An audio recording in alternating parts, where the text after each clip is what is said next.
Toți iubitorii de munte și de sporturi outdoor sunt așteptați la Alpinex pe București cu echipamente pentru drumeție, alergare, camping, alpinism și escaladă.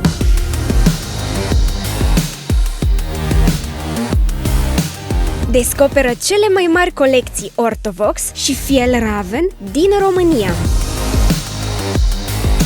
Ne găsești la 2 minute de stația de metrou Eroii Revoluției.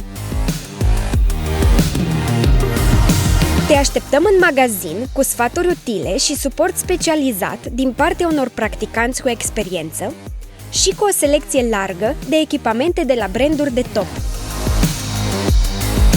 Te pregătim complet pentru aventură cu îmbrăcăminte funcțională și încălțăminte tehnică. Articole pentru experiență confortabilă la camping, rucsacuri și accesorii pentru călătorii și activități de zi cu zi. La noi găsești cea mai mare și completă zonă dedicată articolelor pentru alpinism, escaladă și via ferata. Dacă ești pasionat de sport și natură, trebuie neapărat să ne faci o vizită. Te așteptăm de luni până sâmbătă în clădirea City Offices, șoseaua Olteniței.